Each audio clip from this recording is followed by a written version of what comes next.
Yang bicara pada waktu itu yang pertama Jenderal Sayudiman, mantan Kasat. Dia bilang pada waktu itu, ini Oktober 97, ekonomi Indonesia dalam krisis. Tidak ada pilihan bagi Angkatan Bersenjata Republik Indonesia kecuali dukung Soeharto all out. Jadi saya bilang, ini bola kaca udah retak. Siapa aja yang mari nendang, Soeharto jatuh. Kita harus putuskan, who's next after Soeharto. Ini kan percakapan gila banget. Nah, habis itu sorenya datang Habibie, marah-marah. Saya ini udah nganggap bapak saya sendiri. Ada begini bapak nggak pernah pikirin nasib saya. Lalu bengong aja. Karena selama ini puluhan tahun Habibie menempatkan dia sebagai murid Jawanya Soeharto. Soeharto seneng. Ada profesor pinter nanya tentang filsafat Jawa. Soeharto jelaskan, nyatet pula Habibie Bugis kan. Tiba-tiba yang ngomong sore itu keluar Bugisnya. Soeharto nggak ngomong apa-apa, dia tinggal. Tahunya Pak Harto bilang sama Sekap Saidal Mursyid, tolong siapin penggantian kekuasaan besok dari saya ke Pak Habibie.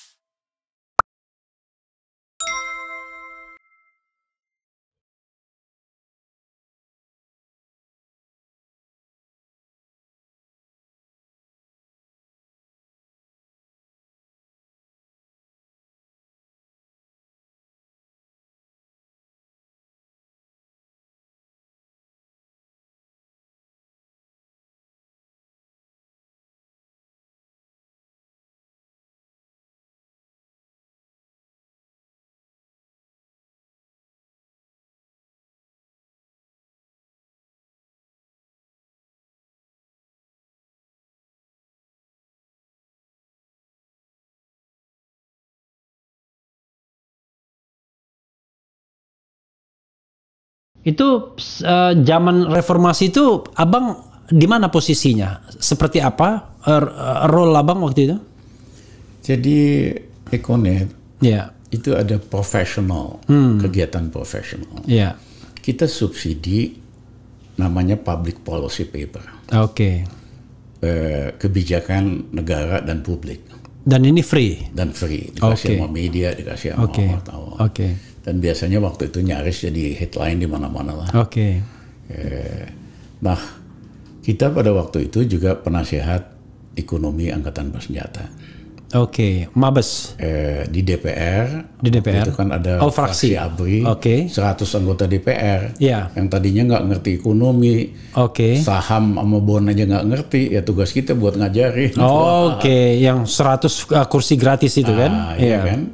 Sehingga itu, dan yang kedua kita juga banyak macam-macam lah. Nah, pada bulan Oktober 97 saya diundang untuk bicara di Seskogab di Bandung. Seskogab, Sekolah Komando Gabungan. Pada waktu itu siapa? Aku lupa. Letnan Jenderal Ari Kumat. Ari Kumat. Kepalanya. Ada 200 jenderal dan kolonel yang hadir. Yang jelas Letjen Dudung belum ada waktu itu. Belum ada. Habis waktu itu belum ada baliho. Terus Bang. Apa namanya nih, yang bicara pada waktu itu yang pertama Jenderal Sayudiman, mantan Kasat. Sayudiman Suryo Hadiprojo. Dianggap pemikir Angkatan Darat. Dia canggih lah kalau ngomong juga sangat meyakinkan. Meyakinkan. Dia bilang pada waktu itu, ini Oktober 97, ekonomi Indonesia dalam krisis. Tidak ada pilihan bagi Angkatan Bersenjata Republik Indonesia kecuali dukung Soeharto all out. Presiden Soeharto. Sayudiman waktu itu ngomong. Pokoknya tema begitu lah. Kan jago kalau ngomong. Iya, jago dia. Dan dia nulis juga di Kompas gitu kan, Sayudiman. Proses giliran saya bilang saya mohon maaf. Sorry, usia abang waktu itu 40 berapa? 40-an lah kira-kira. 40-an ya. Abang kan kelahiran tahun ini 66 abang pokoknya. 66 nanti 10 Desember 67. Kalau umur kita udah nggak inget-inget lagi. Dengan sengaja. Tapi jangan salah. Enggak ding. Karena pemuda itu sampai 65. Menurut WHO pemuda sampai 65. Jadi abang sudah orang tua. Silakan. The old youth namanya. Young and old, youth. Nah, waktu giliran saya bilang saya mohon maaf, saya beda 180 derajat dibandingkan dengan Jenderal Saidiman. Saya gunakan satu overhead aja. Isinya overhead itu adalah bola gelas yang sudah retak. Inilah Indonesia Oktober 9. Apa gelas apa? Bola kaca yang bola retak. Kaca yang sudah retak. Ini Oktober 97. Ya, kenapa retak? Bukannya Oktober 97 itu sudah krisis kita, Bang? Ada bank yang ditutup? Oh, belum. Belum ya? Nah, Oktober 97 ini awal dari krisis. I see. 98 bakal krisisnya ekonomi lebih gawat lagi. Ya kan, ini baru the beginning. Bank apa waktu itu ditutup? Ada kan satu bank ditutup kalau nggak salah. Lupa sih. Iya, tahun 97 itu, 97 akhir tadi. Iya, 97 November akhir. Kalau nggak salah. Iya, November. Nah, yang kedua adalah teman-teman pro demokrasi udah nggak sabar, Soeharto udah kelamaan. Udah 32 tahun. Ngomong di tentara itu ya? Di depan tentara. Berapa tentara waktu itu? Ada 200 jenderal sama kolonel. Jadi kolonel minimal? Minimal kolonel. Nah, yang ketiga adalah Amerika udah nggak suka sama Soeharto. Presiden Clinton waktu itu mengirim mantan Presiden Mondale ke Jakarta ketemu Pak Harto. Walter Mondale. Minta Pak Harto jangan maju lagi. Pak Harto pada waktu itu setuju. Clinton pernah mengutus. I see. Clinton pertama berarti ya? Nah, waktu itu Pak Harto setuju karena Ibu Tin juga bilang, Mas jangan maju lagi Mas, kita sama anak-anak nih perlu Mas di rumah lah gini-gini. Pak Harto setuju. Tapi last minute Soeharto dibujukin terus, dijilat terus sama Harmoko dan kawan-kawan. Akhirnya Soeharto. Itu tahun 98? 98 akhirnya mau lagi Pak Harto kan. Enggak, masalahnya kan Bu Tin meninggal 96. Oh maksudnya untuk dia sudah ngomong jangan maju berikutnya ya? Jangan maju berikutnya. Dan Soeharto setuju. Sama Ibu Tin sama anak-anaknya. Apalagi terus Mondale bilang begitu. Ya, jadi Amerika udah nggak suka nih sama Soeharto. Yang keempat, saya menurut hitungan saya bulan Maret 98 itu Indonesia akan kesulitan beras. Dan rakyat kita kalau kesulitan pangan, pemerintah bisa jatuh. Karena itu pertahanan terakhir. Saya bilang, dan ternyata ramalan saya benar. Bulan Maret 98 saya lagi di kantor. Kepala rumah tangga saya telepon, Pak, di supermarket nggak ada beras Pak. Gue bilang ini kan ramalan kita. Kita nggak siap-siap buat pribadi, ya kan? Kamu beli beras, ya kan satu truk bagi sama teman-teman sama keluarga. Itu 98 ya? 98. Untung saya waktu itu tinggalnya di Cibitung. Jadi masih ada beras di sini. Kalau di kota Jakarta nggak ada beras.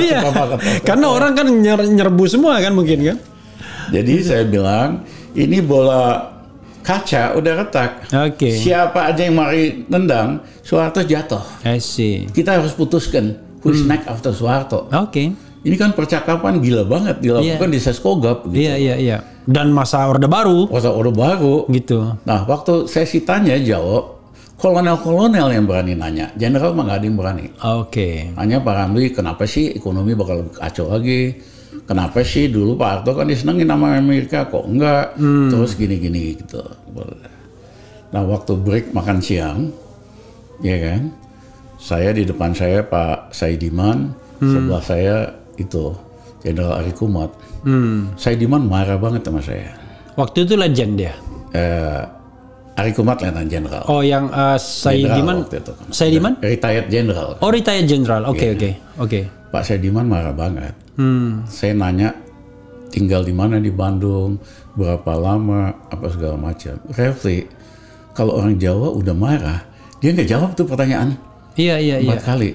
Tapi saya udah biasa. Iya. Almarhum istri saya kan Jawa. Iya, iya. Kalau dia marah sama kita, 2 minggu kita kagak diajak ngomong. Kita tanya, dia kan lihat muka kita aja nggak mau gitu. Beda orang Sumatera, marahnya kayak mau makan orang, tapi sehari doang tahannya. Kalau orang Jawa kalau udah marah, iya. 2 minggu kita kagak diajak ngomong, kita tanya, atau kita kan pengen tahu salah saya apa gitu. Iya. Tapi enggak. Nah, jadi Saidiman tuh kayak gitu.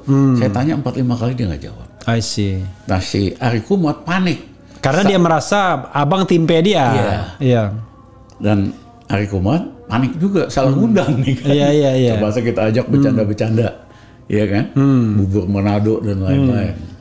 Nah tapi saya suruh staf saya, Syitri, buat ada meja makan. Kita 30 meja makan kali. Untuk datengin ke meja-meja satu-satu. Ya. Dia tanya, bagaimana pendapat bapak-bapak terhadap omongan. Oh, jadi abang kayak melakukan survei gitu. Ya, Oke. Ya. Mereka bilang, itu Pak Ramli itu udah gila. Nggak ada takutnya. Ini kan kandang singa. Yang lain bilang, ini kan Pak Harto masih kuasa. Iya. Kok bisa dia ngomong kayak gitu? Udah nggak ada urat putusnya tuh dia. Bisa nggak pulang itu. Segala macam. Tapi apa yang diomongin Pak Ramli itu benar. I see. Soeharto udah keterlaluan.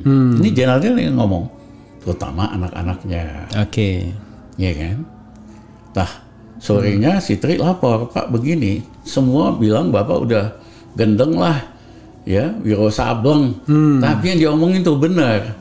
Oke. Loh, Refli kan tahu pada zaman Orba, Soko Guru Pak Harto adalah ABRI. Ya. Kalau 200 jenderal kolonel bilang dia udah keterlaluan, itu udah mayoritas dari officer corps. Iya. Ibarat tripod, satu kakinya sudah timpang. Ya kan? Tinggal birokrasi sama Golkar. Tapi kan nggak bisa. Ini satu kesatuan. Tentara kok yang kuasa. Saya kan penasihat fraksi ABRI. Dia main tengah terus. P3, PDI disuruh ngomong kenceng, Golkar suruh ngomong kenceng, dia main tengah. Yang kuasa tuh ABRI. Kita dia penasihat ABRI. Pokoknya dia yang gongnya dia. Iya kan? Oke. Nah, begitu saya dapat laporan, seminggu kemudian saya aturin pertemuan aktivis 9798 di Bandung. Oke. Ini waktunya organizing. Ini waktunya kita dorong supaya Pak Harto selesai. Oke. Abang organizes di mana? Di organizing di Bandung. Di Bandung. Ya, di asrama dekat ITB lah. Yang hadir siapa sekarang yang banyak mungkin sekali. Yang kita kenal sekarang ini misalnya. Ada Heri Ahmadi. Oke. Ada banyak tokoh-tokoh. Oke. 7778 waktu itu. Akhirnya sepakat. Akhir Oktober kita 97 kita adakan pertemuan aktivis-aktivis 9798. Ya, kita simpulkan ini waktunya mendorong pergantian Pak Harto. Oke. Kita mulai organizing. Oke. Saya panggil Heri Ahmadi. Waktu itu dia kerja di Jawa Pos di Surabaya. Her, ke Jakarta Her. Yang anaknya Gempur Soeharto. Ya, sekarang dia jadi dubes di Jepang. Oh, dia dubes di Jepang ya? Sekarang. Oke, dia PDIP. Ya kan? Dia ajak si Bambang yang waktu itu belum PDIP semua. Oke. Akhirnya jadi wali kota Surabaya. Bambang DS, wali kota Surabaya dan DPP dari PDIP. Oke. Nah, kerjanya si Bambang waktu itu tidur di kantor saya, dipakai kursi lipat setiap pagi, ya bawa mobil bak isinya roti sama ini aqua. Untuk siapa aja yang demo kita dukung. Oh. Supaya ada suntikan keberanian. Iya. Habis itu kita kumpulin BEM-BEM Jabodetabek dan luar Jakarta. Ini waktunya organizing ganti Pak Harto. Oke. Tetapi jangan serang Pak Harto. Kalian bakal disikat sama tentara. Oke. Jadi fokus aja sama turunin harga. Karena harga pasti akan naik nih. 98. Oke. Turunkan harga, rakyat simpati, kalian bisa konsolidasi. Nah nanti kalau udah konsolidasi baru kita ganti temanya. Turunkan harga, turunin Harto dan keluarga. Gitu. Oke. Jadi turunin harga itu Harto dan keluarga. Iya, semua yang bandel-bandel 98 itu nongkrongnya di kantor kita waktu itu. Di mana waktu itu kantornya? Di Tebet. Tebet, oke. Oke. Nah, tapi kan perlu tokoh buat perubahan. I see. Saya merasa triple majority pada waktu itu. Oke. Satu masih muda banget, 40-an. Iya. 41 kalau nggak salah. Triple minority. Yang kedua saya merasa orang Padang, minoritas. Ini kalau udah kelas segini mainannya orang Jawa. Tiga, saya pada waktu itu belum deket banget dengan teman-teman Islam NU Muhammadiyah. I see. Karena itu penting. Ya, hari ini sih kita udah sangat dekat banget. Oke. Jadi kita perlu tokoh yang berani. Nah, kita pikir siapa tokohnya? Saya ingat tahun 96 kita studi tentang Freeport. I see. Ya, yang spektakuler sekali, di mana Freeport betul-betul nyogok pejabat Menteri Indonesia, kasih saham kosong 10%. Ya, dan dia bikin kebijakan kontrak kedua yang sangat menguntungkan Freeport. Dipublish sekitar hampir 80 halaman, angka, grafik, statistik. Kita pelajari langsung datanya Freeport dari New York Stock Exchange. Kemudian kita adakan presentasi di Hotel Sari Pacific. Dr. Arif Ariman, lead researchernya, saya dan lain-lain. Arif Ariman udah meninggal ya sekarang? Udah meninggal, almarhum. Iya. Presentasikan itu, kita undang dosen dari 5 universitas paling baik di Indonesia di Hotel Sari Pacific. Oke. Sehabis presentasi, seorang dosen yang masih baru banget, belum terlalu terkenal waktu itu, maju ke depan. Mas Rizal, boleh nggak saya pakai bahan-bahan ini? Saya akan tuliskan secara populer di Republika. I see. Namanya Dr. Amin Rais. Oke. Iya kan? Nah, gara-gara tulisan ini, Amin jadi sangat terkenal banget. Tapi Habibie ketakutan. Dia pecat Amin Rais sebagai ketua Dewan Pakar ICMI. Oh, waktu itu sudah ICMI karena akhir-akhir pemerintah Pak Harto. ICMI tahun 90. Masa akhir Pak Harto. Iya, masa akhir Pak Harto lah. Kira-kira tahun 90-an berapa gitu. Saya kan nggak enak. Ya, Mas Amin dipecat jadi ketua Dewan Pakar ICMI. Saya terbang ke Jogja bersama tim saya Dr. Hendri Saparini. Bilangin Mas Amin, saya nggak enak nih gara-gara bahan ini Mas Amin ya kan dipecat Dewan Pakar ICMI. Walaupun ini bahan bersifat umum. Nah, menurut saya Mas Amin ada dua pilihan. Mas Amin mau damai sama lingkaran Pak Habibie. Saya akan bantu karena lingkaran dalam Pak Habibie itu semua alumni ITB, teman-teman kita. Atau Pak Amin mau ngelawan. Amin dengan gagahnya menjawab, kita lawan Mas Rizal. Aku senang banget. Nah, itu akhir 96. Jadi waktu akhir 97 kita nyari tokoh. Aku ingat Amin Rais kan orangnya berani. Nah, tapi media-media. Waktu itu 96 yang soal Freeport itu 96 ya? Ini akhir 97. Amin Rais nggak disenengin sama media-media yang mohon maaf aja dikuasain sama kelompok abangan. Karena dia dianggap kanan. Dianggap Islam fundamental. Ya, akhirnya saya undang makan Pak Yaakob Utama, bosnya Kompas. Saya bilang, Pak Yaakob, ini sekitar awal 98. Pak Yaakob masih pengen Pak Harto terus. Ya enggak lah Mas Rizal. Iya kan? Kenapa? Begini begitu. Termasuk juga biasa selalu soal anaknya jadi masalah. Anak-anaknya Soeharto. Oh, I see. Maksudnya alasan dia ya? KKN anaknya Soeharto. Terus, jadi tapi Pak Yaakob setuju. Pak Harto kita selesaikan nih. Setuju dong. Bagaimana caranya? Kompas Group mesti berani nongolin tokoh yang berani. Bukan hanya Gus Dur doang. Kalau Gus Dur gara-gara sama-sama plural sama Pak Yaakob, Gus Dur kehilangan sandal jadi headline di Kompas. Apa namanya nih, sarung ganti warna jadi headline. Pak Yaakob sampai ketawa-ketawa. Mas Rizal bisa aja. Siapa dia bang? Amin Rais. Marah Yakob. Oh enggak, itu Islam kanan, itu fundamentalis, begini begitu. Oke. Ya, saya dengar aja dulu. Habis itu saya bilang, mohon maaf Pak Yakob, pandangan Mas Amin tentang Islam tidak fundamentalis, tidak seradikal ketua partai PAS di Malaysia. Oke. Mereka jauh lebih fundamentalis. Masa Pak Yakob bilang, iya, coba aja cek sama staf Pak Yakob. Oke. Terus? PAS itu Anwar Ibrahim. Oh beda ya, beda lagi. PAS Islam. PAS Islam, partai Islam. Kan? Beda. Ya. Nah, kemudian pertanyaan Pak Yakob berikutnya, Mas Rizal kenal Pak Amin Rais? Kenal. Mas Rizal jamin? Saya bilang iya. Sejak itulah Kompas Group mulai naikin Amin Rais. I see. Dan dulu memang belum ada yang lebih berpengaruh daripada Kompas Group kan? Ya. Nah, habis itu saya minta tolong sama Tides Katupu. Oke, Aristides ya? Ya. Almarhum pemilik juga. Pemret dari Suara Pembaruan. Memang dia anti Soeharto karena pernah dibredel kan. Iya. Jadi saya bilang Tides tolong kumpulin di Cawang 60 wartawan senior dari Suara Pembaruan Group. Saya mau datang. Saya jelasin lagi. Suara Pembaruan Group. Ya. Oke. Kan banyak lah ya, majalah banyak. Ya. Terus saya jelasin lagi pakai rumah kaca tadi. Iya. Ini udah retak nih. Siapa yang berani nendang Pak Harto jatuh. Apalagi Soko gurunya Abri itu mayoritas sudah nggak mau dia. Oke. Nah, mereka seneng. Kemudian pada nanya, Mas Rizal siapa tokohnya? Aku sebut nama Amin Rais. Diam semua. Akhirnya Rizal Ramli marah. Kita kan biasa marahin siapa aja di Indonesia. Tapi nggak ada masalah karena teman belasan tahun.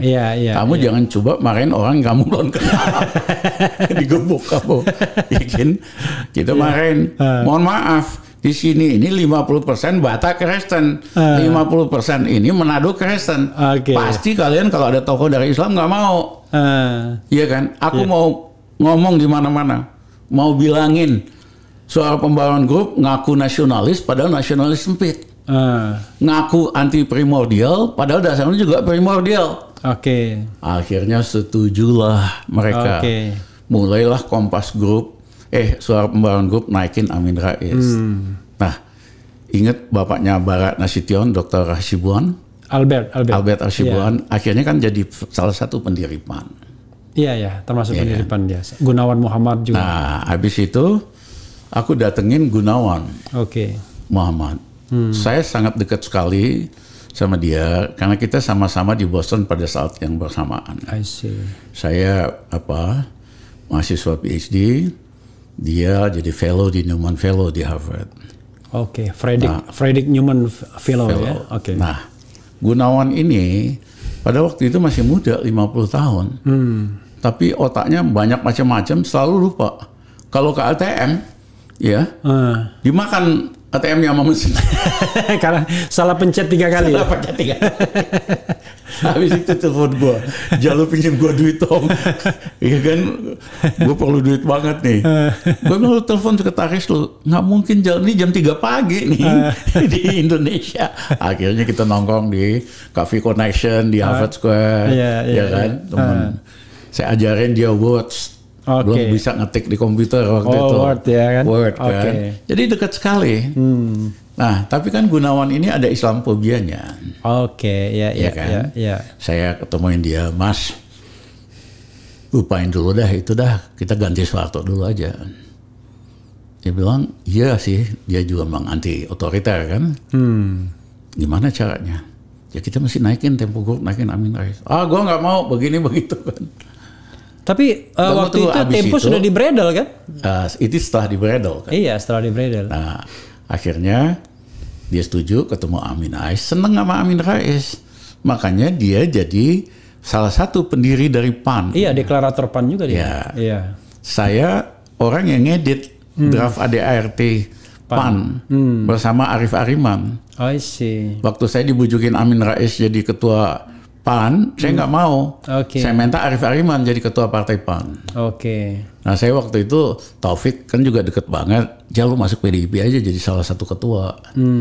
Aku nggak mau. Gus Dur apalagi sama kita kan sayang banget. Iya. Rizal, kamu jadi ketua PKB, kamu boleh pilih yang mana aja, asal jangan gantiin saya. Kita kan mau independen, nggak mau partai-partaian. Nah, jadi terjadilah itu. Sekitar akhir April, mungkin minggu terakhir April, saya diundang oleh Hubert Nice, Dr. Hubert Nice, Managing Director IMF untuk Asia. Yang kemarin datang, yang waktu itulah. Oh, tapi itu Kamdesu ya? Setelah itu? Setelah itu Kamdesu. Kamdesu, oke. Hubert Nice ya. Ya, saya diundang di suite-nya di Grand Hyatt. Saya bawa satu teman. Ini akhir April 98. Dia bilang, Dr. Ramli, kita akan bujuk pemerintah Soeharto buat naikin BBM. What do you think? Apa menurut Anda? Saya bilang, Dr. Nice, saya ini trained economist. Professional economist. Saya ngerti semua alasan kenapa kita harus naikin BBM. Tapi hati-hati, ini suasananya udah panas. Bisa terjadi sesuatu. Tapi Hubert Nice ini sombong banget. Dr. Ramli, Anda berlebih-lebihan. Nggak ada apa-apa kok. Saya setiap pagi pakai celana pendek, jogging di daerah miskin di belakang Grand Hyatt di Kebun Kacang. Orang Indonesia lihat saya tuh tersenyum, dada-dadaan ketawa. Saya marah sekali. Itu kan jawaban nggak intelek. Orang Indonesia nggak sarapan pagi, pengangguran, belum tentu makan siang. Ada bule dada-dada sama dia senyum, ya senyum balik. Nggak ada hubungan sama perut dia, nggak ada hubungan sama perasaan dia. Akhirnya aku kesel, gue bilang, Dr. Nice, I don't want to argue with you anymore. Gue nggak mau ngomong lagi sama lo. Iya kan? Just take a note of what I said. Catat buat kita tinggal. Apa yang terjadi? Tanggal 1 Mei 98, mereka berhasil membujukin Pak Harto naikin harga BBM 74%. Harga minyak tanah 44%. Terjadilah demonstrasi besar yang rusuh di Makassar. Pertama kali pecahnya di sini? Ya, di Makassar. Perubahan itu bukan dari Jakarta, 98. Ya. Dan itu kampus swasta, itu bukan kampus negeri? Ya, UMI. Ya kan? Habis itu seminggu kemudian terjadi di Medan. Demo besar rusuh. Seminggu kemudian masuk Solo hancur. Seminggu kemudian masuk Jakarta. Ya, masuk Jakarta, akhirnya Jakarta kebakar, rusak, macam-macam. Nah, malamnya habis Jakarta kebakar itu kita kumpulin tokoh-tokoh Indonesia di rumahnya Ibu Tuti Nuradi di Menteng. Karena rumahnya gede. Kita bikinlah Majelis Amanat Rakyat MARA. Ada Buyung. Tuti Herati itu mertuanya ini kan? Mertuanya Imam Prasojo? Iya. Dan dia anaknya Profesor Ruseno. Iya, Ruseno. Menteri Pekerjaan Umum dulu pernah. Iya. Nah, Insinyur Ruseno. Kumpullah Buyung, siapa yang Badung-Badung, Gunawan, Amin, segala macam.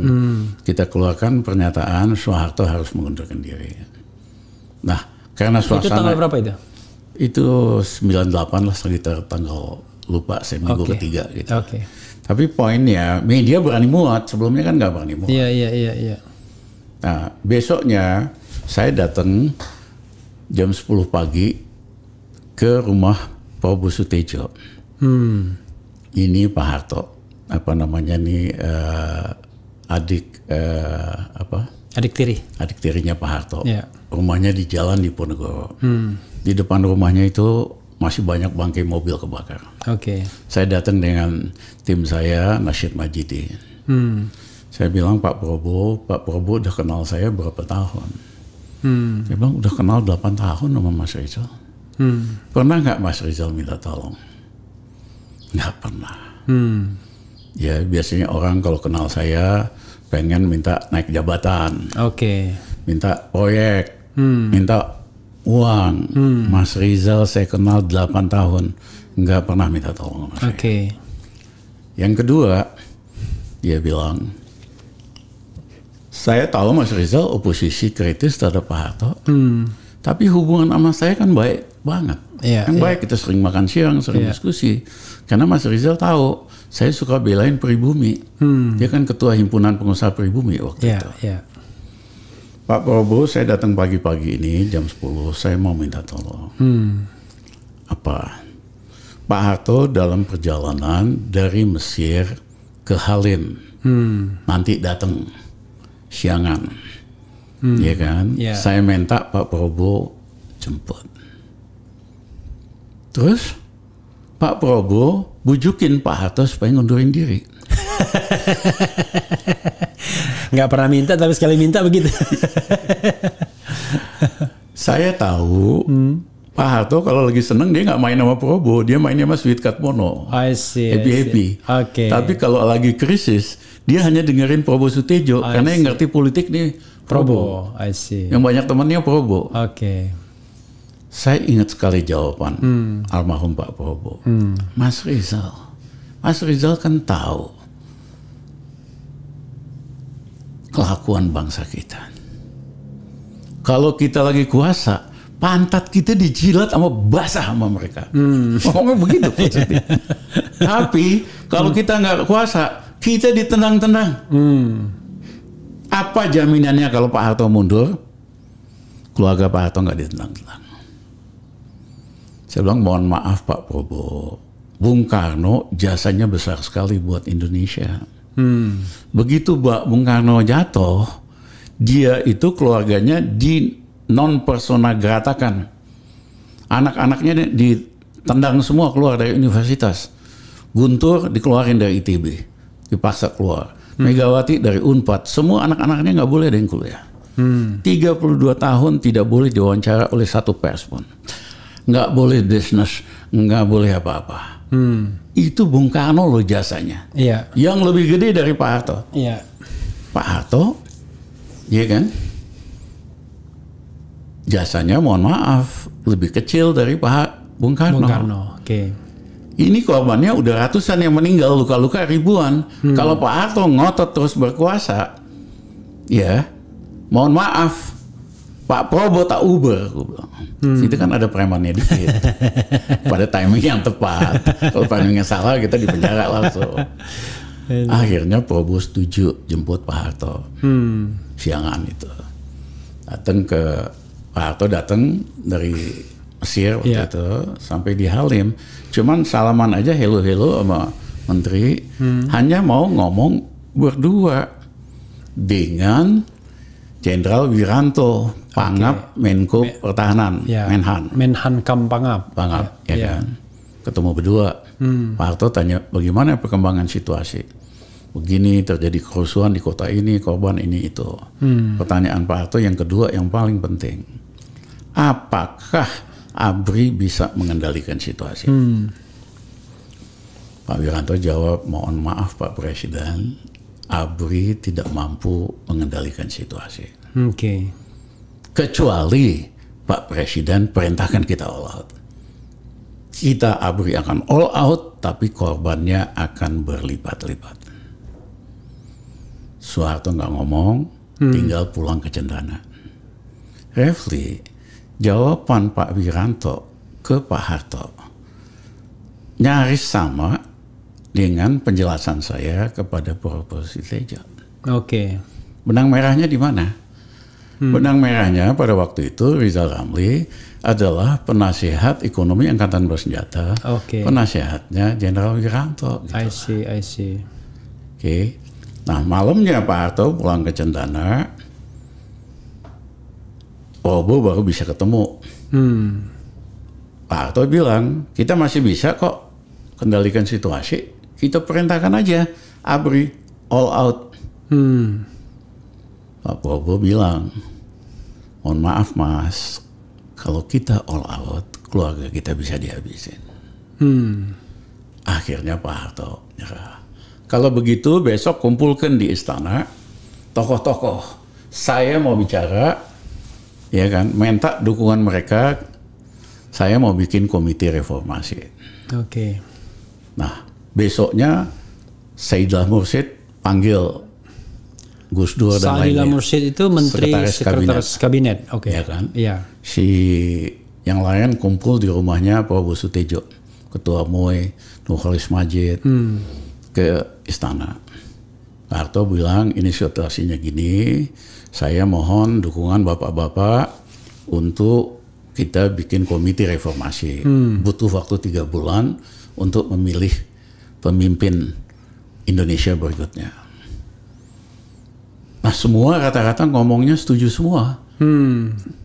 Tapi yang di luar dugaan saya, dan saya kagum luar biasa, Dr. Nurholis Majid. I see. Ini kan anak Jombang. Iya.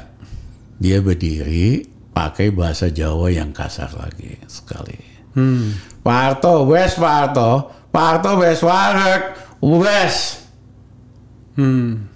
Soeharto tersinggung. Ini kan bahasa Indonesia. Udah Pak Harto, lu tuh udah kenyang, udah gitu. Pakai bahasa kasar sama Raja Jawa. Soeharto tersinggung. Aku ndak patean. Bubar komite reformasi. Oke. Iya kan? Nah, malam itu saya kerja, saya teleponin semua Pemret TV sama radio. Mohon yang dimuat hanya omongan Nurholis Majid. Buat orang luar Jawa, omongan itu nggak penting. Iya. Buat orang Jawa, omongan itu penting sekali. Iya. Artinya apa? Rakyat biasa ngomong dengan bahasa kasar sekali sama Raja Jawa. Artinya aura kekuasaan itu dicabut sama Nurholis. Besoknya, ya kan, Pak Harto panggil Pak Wiranto. Ini super semar. Kamu ambil alih gini. Siangnya Pak Wiranto telepon saya, Mas Rizal tolong datang ke kantor Menhan, Pangap di Medan Merdeka Barat. Saya mau diskusi. Saya datang sekitar jam 4 sore. Pak Wiranto bilang, Mas Rizal, Pak Harto kasih saya super semar. Memang Soeharto udah siap-siap, takut dia sakit atau apa, siapin sejenis super semar. Supaya kamu yang ambil. Nah, menurut Mas Rizal, saya ambil apa enggak? Saya bilang ambil. Karena sebelumnya saya coba kumpulin tokoh-tokoh oposisi. Iya kan? Semualah. Akhirnya berantem antara tokoh-tokoh sendiri. Biasa kan tokoh sipil kan? Iya. Sulit kompak. Iya. Ide saya harus ada united front. Iya. Ya, jadi ketika Wiranto nanya gitu, ambil Mas. Pertanyaan dia yang kedua, bagaimana dengan Amerika? Oke. Jenderal-jenderal Indonesia kan selalu khawatir posisi Amerika. Iya. Mas itu nggak kudeta, tenang aja. Amerika itu rajanya double standard. Presiden Musharraf di Pakistan itu kudeta. Tapi dia lihai. Pernyataan nomor 3-nya mengatakan politik luar negeri Pakistan akan ikut politik luar negeri Washington. 2 jam kemudian White House ngumumin dukung. Amerika itu double standard. Nanti kita lebih canggih dari Musharraf. Gimana? Ya nanti saya yang nyusun. Nggak usah ngomong ikut begitu. Kita cukup bilang Indonesian foreign policy will not change. Selama Soeharto kan pro Amerika. Iya. Iya kan? Kita bilang begitu, ini pro Amerika juga nih. Ya udah, 2 jam kemudian pasti Washington dukung. Terus pertanyaan dia ketiga, bagaimana teman-teman mahasiswa pro demokrasi apa segala macam. Mereka nggak peduli, yang penting Pak Harto diganti. Ya, Mas, ini kesempatan sekali dalam sejarah ini. Ya, kondisi udah mateng, ready, subjektif, harus ada kepemimpinannya. Mas harus ambil alih ini. Oke. Nah, menjelang maghrib, saya pada waktu itu berkesimpulan Pak Wiranto setuju mau ambil. Oke. Tapi dia bilang habis ini saya mesti ketemu dengan jenderal-jenderal dari Cilangkap, dipimpin SBY, Jenderal Yunus Yosvia di gedung sebelah. Saya pulang. Malam itu, ya kan, ketemulah jenderal-jenderal sama Pak Wiranto di bawah pimpinan SBY. Mengatakan bahwa ini kondisi ini beginning doang nih. Ini bakal lebih rusuh lagi begini begitu. Kalau Pak Wiranto jadi presiden, itu ABRI rusak namanya, begitulah sejenis begitu. I see. Iya kan? Ini barang busuk, jangan diambil. Jangan diambil, biar aja lah siapa dulu gitu. Iya. Oke. Ya, saya nggak tahu SBY ada main mata sama Habibie apa enggak, tapi pada dasarnya dia takut-takutin Wiranto. I see. Oke. Wiranto akhirnya nyerah, besoknya ketemu Pak Harto. Mohon maaf, Pak, saya nggak sanggup. Nah, Pak Harto panik karena yang dipersiapkan sebagai putra mahkota memang Wiranto. I see. Akhirnya dia panggil Kasat Subagio yang komisnya gede. Subagio HS. Ya, suruh ambil.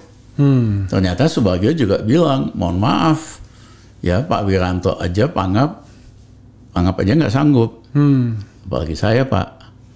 Nah, habis itu sorenya datang Habibie, marah-marah, ya kan? Saya ini udah nganggap bapak saya sendiri. Ada begini bapak nggak pernah pikirin nasib saya. Soeharto bengong aja. Karena selama ini puluhan tahun Habibie menempatkan dia sebagai murid Jawanya Soeharto. Iya. Soeharto seneng. Ada profesor pinter nanya tentang filsafat Jawa. Iya. Soeharto jelaskan, nyatet pula Habibie Bokis kan. Tiba-tiba yang ngomong sore itu, iya kan, keluar Bokisnya. Soeharto nggak ngomong apa-apa, dia tinggal. Taunya Pak Harto bilang sama Sekap, itu siapa? Saidil Mursyid. Tolong siapin penggantian kekuasaan besok dari saya ke Pak Habibie. Saidil Mursyid telepon Pak Habibie. Pak Habibie siap-siap, besok Bapak presiden. Nah ini cerita Habibie udah sama saya. Oke. Habis itu Habibie buru-buru ke istana. Pengen ngadep Pak Harto. Soeharto nggak mau ketemu. Besok pagi dia datang lebih awal sebelum pelantikan, jam 10. Minta ketemu Soeharto. Soeharto nggak mau. I see. Setelah pelantikan dia minta waktu ketemu Soeharto.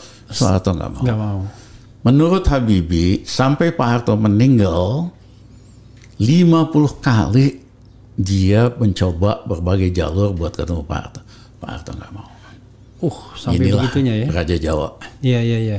Iya kan? Kalau terakhir, iya kan? Iya. Pak Harto udah masuk rumah sakit Pertamina. Pak Mahathir datang, mau jenguk. Pak Habibie istrinya sakit dari Jerman datang. Pak Mahathir ditemenin sama Sandi Uno. Kemudian ajudan turun. Pak Mahathir ditunggu Pak Harto di atas. Pak Sandi Uno suruh nemenin. Pak Habibie nggak boleh naik ke atas. Oke. Ini the story behind it. I see. Jadi inilah. Jadi dia itu memberikan kekuasaan itu karena tersinggung. Jadi bukan by design, by accident. Gara-gara Habibie ngambek, ya anak kemarin sore ngambek. Jadi Revle, ini penjelasan saya on record pertama kali. Oke. Media. Nggak banyak yang tahu sejarah kejadian ini. Oke. Iya kan? Oke, luar biasa.